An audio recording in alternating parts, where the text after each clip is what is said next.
My DIL threw away my blanket like it was garbage. "It's ugly," she said, smiling. "I just picked up my purse." And quietly walked away. 3 days later, my son called, and he was crying. My daughter-in-law looked me dead in the eyes and dropped my hand-knit baby blanket into the kitchen trash can, not folded. And if stories about quiet, broken women finding their strength again mean something to you, hit subscribe right now because you do not want to miss how this ends. My name is Linda Carpenter. I'm 63 years old, and for most of my life I was the kind of woman nobody worried about. I was steady. I was reliable. I was the one who showed up. I raised my son David mostly on my own after his father passed when David was 11. I worked 31 years as a school librarian in a small town outside Columbus, Ohio. It wasn't glamorous, but I loved it. I loved the quiet hum of the library in the mornings. The smell of old paper, the way a kid's face would light up when they finally found a book they connected with. I put every spare dollar I had into David's education. I skipped vacations. I drove a car with 200,000 miles on it long after the air conditioning stopped working. None of that mattered to me because David mattered more.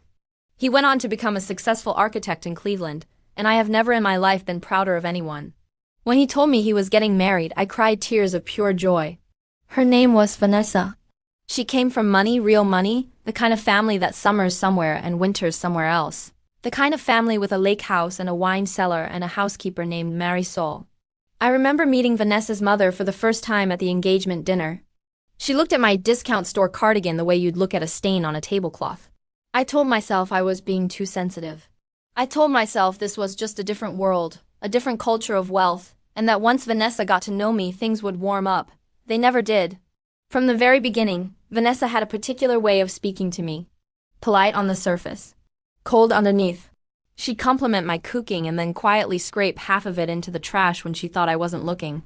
She'd thank me for a gift, and then I'd find it later, still in its box, shoved into the back of a closet. David didn't see it. Or maybe he saw it and didn't want to see it because that's easier sometimes, especially when you love someone. I told myself it didn't matter. I told myself that my job now was simply to love my son and, in time, to love whatever family he built. 2 years into their marriage, Vanessa got pregnant. I have never felt joy like that in my life. A grandbaby. After everything. After all those years of working double shifts and skipping meals so David could have new shoes for school, I was finally going to hold my grandchild. I started knitting before she even finished her first trimester.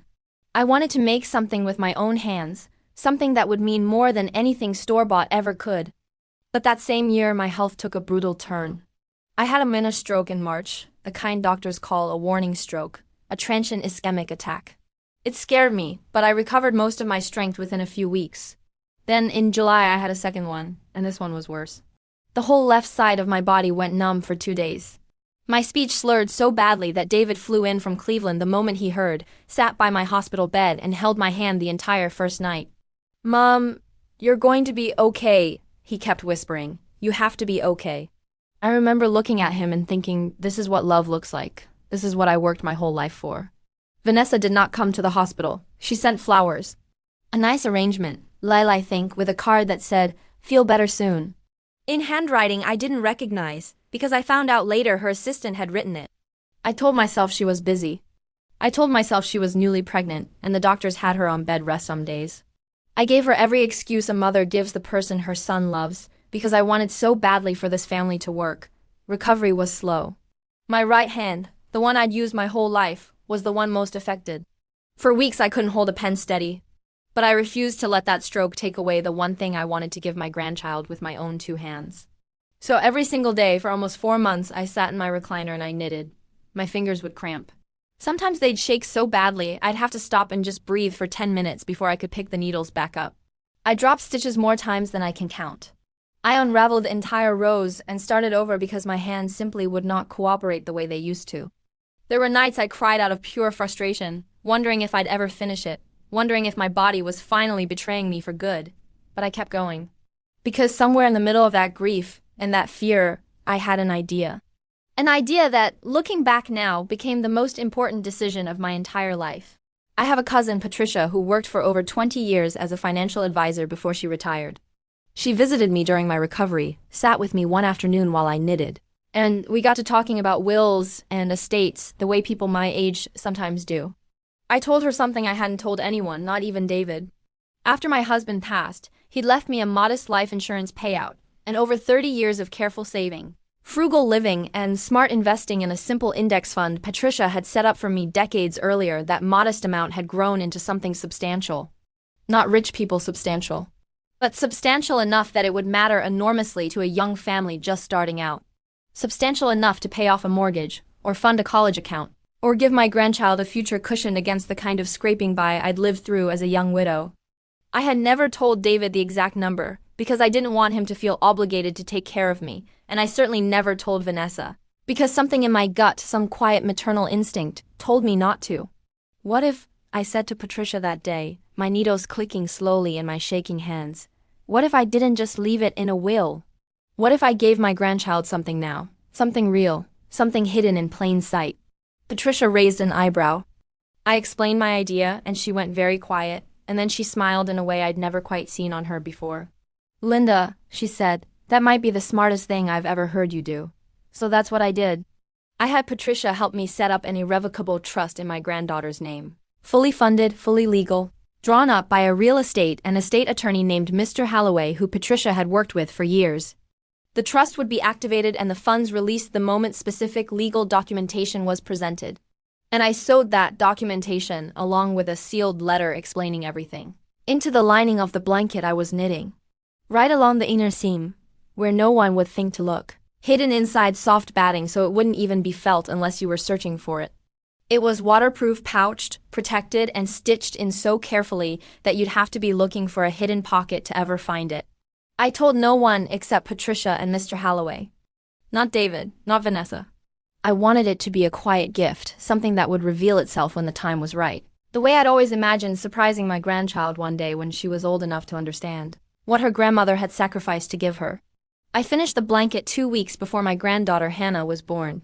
Soft cream-colored yarn, a delicate cable pattern along the border that took me 3 tries to get right, and in the corner stitched in pale blue thread with my still shaking hands, her initials, HRC. I wrapped it in tissue paper and drove the 2.5 hours to Cleveland myself, because I wanted to hand it to them in person. I wanted to see Vanessa's face when she opened it. I should have known better. When I arrived at their house that Saturday afternoon, Hannah was 3 weeks old, tiny and perfect, with a head full of dark hair like her father had at that age. David answered the door looking exhausted in the way new parents do, but his face lit up when he saw me. Mom, come in, she's sleeping, but you can hold her. I sat in their living room, a beautiful space with white furniture I was almost afraid to sit on, and I held my granddaughter for the first time. I don't have the words for what that felt like. After everything, after the strokes, after wondering if I'd even live to meet her, I was holding her. I cried, and David hugged me, and for a moment, just a moment, everything felt like it was supposed to. Then Vanessa walked in. She was polite, as always, offered me sparkling water, asked about my recovery in a tone that sounded rehearsed. I handed her the wrapped gift. I made this for Hannah, I said. It took me a while with my hands and everything, but I wanted her to have something from me. Vanessa unwrapped it slowly, and for a second, just a second, I saw something flicker across her face. Maybe it was surprise. Maybe it was even something close to touched. But then her mother, who happened to be visiting that same weekend, leaned over from the armchair and looked at the blanket with an expression I will never forget as long as I live. Oh, she said, that single quotes s.mom. She said the word homemade, the way you'd say contaminated. Vanessa's expression shifted immediately, like she'd been given permission to feel what she'd actually been feeling all along. It's very sweet, Linda, she said, folding it and setting it aside on the couch. Not in Hannah's nursery, not anywhere near the baby, just set aside like a coaster. I told myself I was imagining the coldness. I told myself new mothers are overwhelmed and exhausted, and I shouldn't read too much into a tired woman's tone. I stayed for 2 hours, held my granddaughter as long as I could, and drove home with my heart fuller than it had been in years. Over the following months, I tried to be the kind of grandmother who helped without overstepping. I drove up most weekends. Even though the drive was hard on my back and my blood pressure medication made me dizzy sometimes on long trips, I offered to babysit so David and Vanessa could rest. I brought meals, knowing how hard those early newborn months can be. Every single time, I noticed the blanket was nowhere in sight. Not in the nursery, not in the diaper bag, not draped over the bassinet like the 3 other blankets I saw. Store-bought ones with designer labels. Soft pastel things from brands I didn't recognize that probably cost more than my monthly grocery budget. I asked about it once, gently, trying not to make it a thing. "Oh, it's around somewhere," Vanessa said breezily, not looking up from her phone. "I think it's in a closet. It's a little scratchy for her skin, with her eczema." Hannah did not have eczema. I'd asked David directly, and he'd looked confused and said no, she didn't have any skin issues at all. But I let it go because I didn't want to start a fight over a blanket, of all things. I told myself it didn't matter where the blanket was, as long as my granddaughter was loved and cared for, and that's all that should matter to a grandmother. What I didn't know was that the documents inside that blanket represented nearly $400,000, money that would one day mean security, opportunity, a debt-free education, maybe even a down payment on Hannah's first home. What I didn't know was how close that money came to being thrown away with the rest of the trash, simply because a woman thought a handmade gift from a 63-year-old retired librarian wasn't good enough for her daughter. The humiliation that broke something in me happened on a Tuesday in March, almost 8 months after Hannah was born. I'd driven up unannounced, which I rarely did, but I'd had a doctor's appointment in Cleveland that morning for a cardiology follow-up, and I thought I'd surprise them afterward, maybe take Hannah to the park if the weather held. David was at a job site dealing with a client emergency. Vanessa was home alone with Hannah, and when I let myself in with the spare key David had given me years ago, I walked into the kitchen just in time to see her standing at the trash can. She had the blanket in her hands. My blanket. The one I'd cried over. The one I'd unraveled and restarted more times than I could count with hands that shook from a stroke that nearly killed me. She was holding it like it was something distasteful, something she'd found stuck to the bottom of her shoe. "Vanessa," I said, and she actually jumped, clearly not expecting me. For a moment I thought, this is it, this is the moment she explains. Maybe it got stained, maybe something happened and she's just disposing of something ruined. Instead, she looked at me and there was no shame in her face at all. There was almost relief, like she'd been caught doing something she'd wanted to do out loud for a long time and now she finally could. "It's ugly and it smells like an old lady," she said, and she dropped it into the trash can, right on top of coffee grounds and eggshells from that morning's breakfast. "I've been meaning to throw it out for months. I just didn't want to deal with you making a scene about it." I stood there in that beautiful white kitchen, in that beautiful house my son had worked himself to exhaustion to help afford, and I felt something inside me crack. Not break. Crack, the way ice cracks before it finally gives way. "That blanket took me 4 months to make," I said quietly. "I made it after my stroke, with my hands shaking the whole time." "I'm sure it was very sentimental for you," Vanessa said, in a tone that made the word sentimental sound like an insult. "But Hannah has actual nice things now, things that match her room. I don't need my daughter wrapped in something that looks like it came from a thrift store donation bin." I didn't scream. I didn't cry, not in front of her, because some old, stubborn part of me refused to give her that. I simply nodded, picked up my purse from the counter where I'd set it down minutes earlier, full of hope, and I walked out to my car. I sat in the driveway for almost 20 minutes before I could trust myself to drive. That was my lowest point, sitting in that car, 63 years old, a widow, a stroke survivor, a woman who had given every single thing she had to raising a good son, watching in my rearview mirror as the curtains in that beautiful house didn't even twitch, because no one had noticed I was still there, falling apart in my own car in their driveway. I thought about all of it on that drive home. I thought about the double shifts at the library to cover school supplies. I thought about the Christmas I went without a coat so David could have the basketball shoes he wanted. I thought about every sacrifice, every quiet, unglamorous act of love that nobody ever sees, the kind mothers do simply because that's what love demands. And I thought, is this what it comes to? Is this the thanks? A blanket I nearly broke my body to make, thrown out like garbage by a woman who has never once had to choose between her own meal and her child's shoes. For 3 days, I didn't answer David's calls. I told myself I needed time to think, to figure out what to do, whether to tell him at all, whether telling him would just create a wedge between him and his wife that he'd resent me for forever. I genuinely considered staying silent.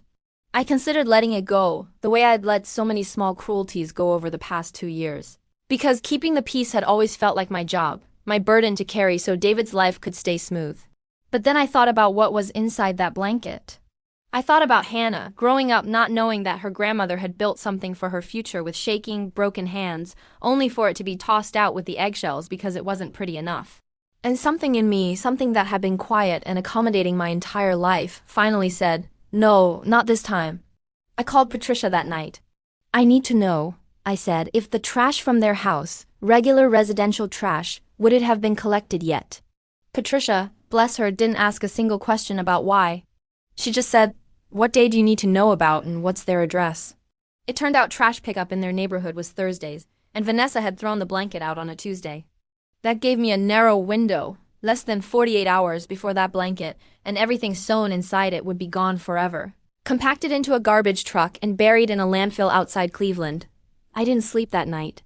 I lay awake running through every possible plan, because I was not about to drive back to that house and beg Vanessa to let me dig through her trash. I was not going to give her the satisfaction of watching me grovel for something she'd already decided was worthless. I needed a smarter way.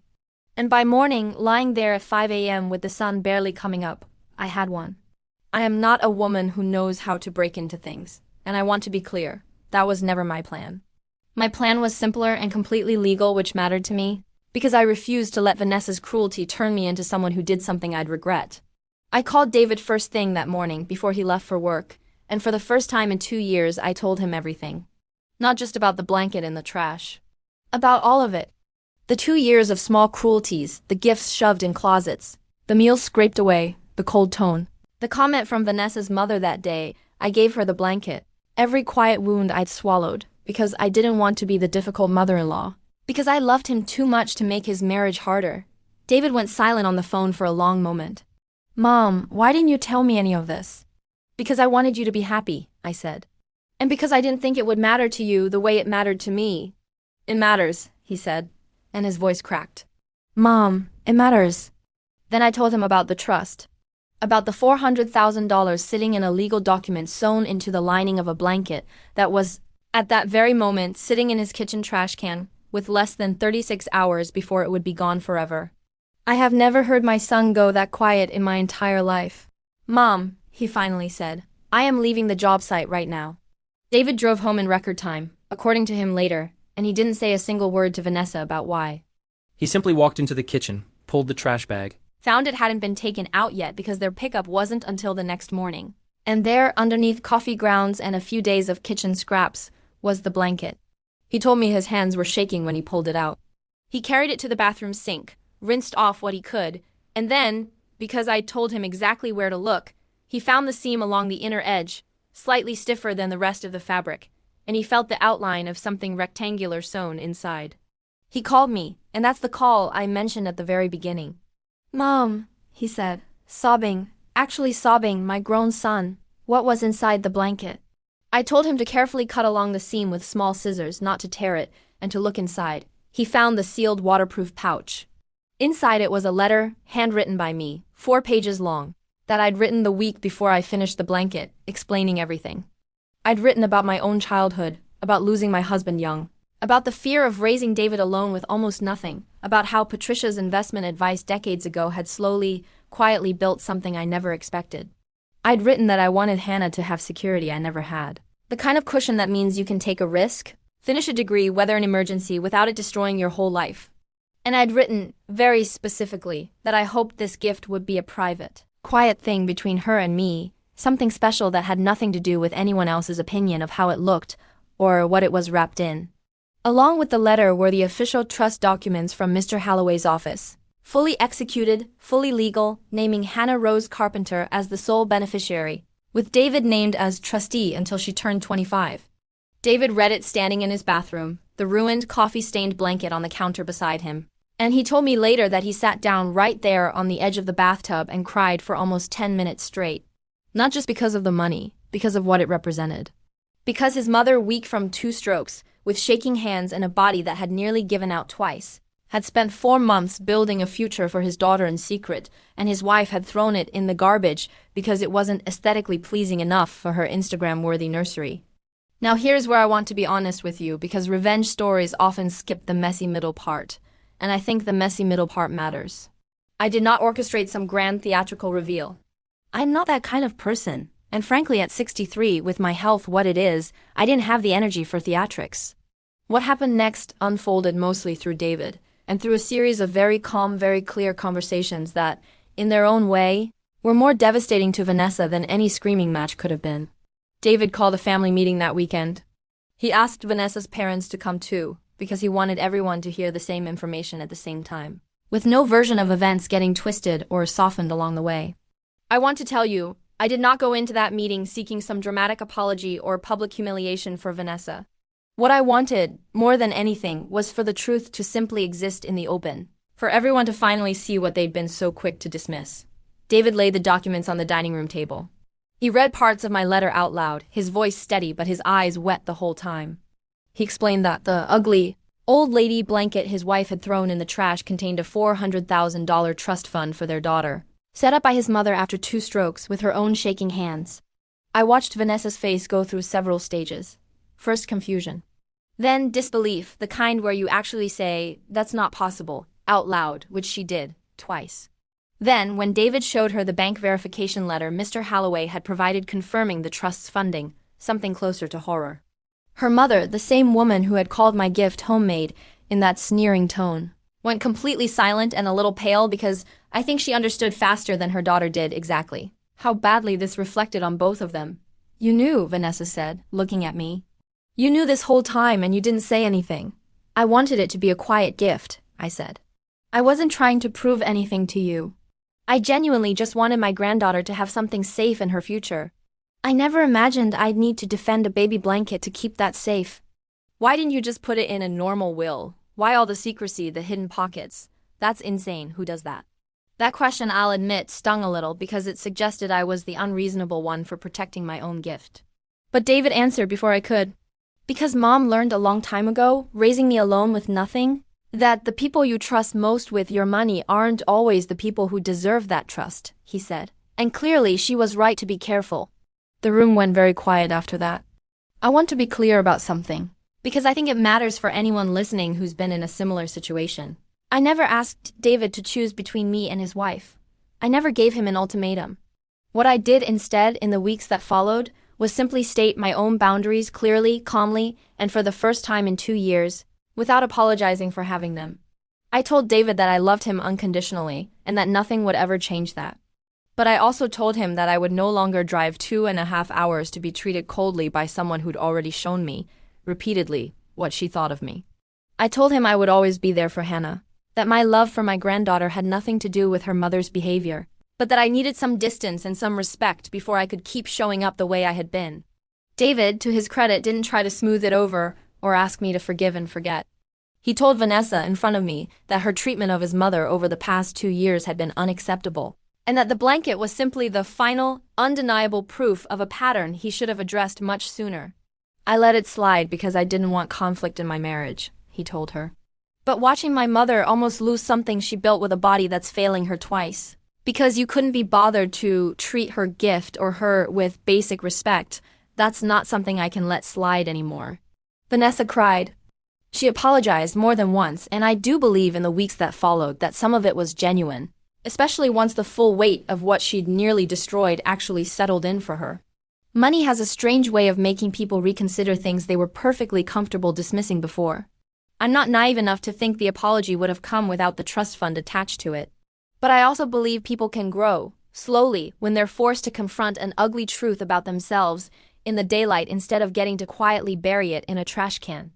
The months that followed were not some fairy tale transformation, because real life rarely works that way, and I think it's important I don't pretend otherwise. Vanessa and I did not become best friends. We didn't suddenly start having heart-to-heart conversations over coffee, but something fundamental shifted.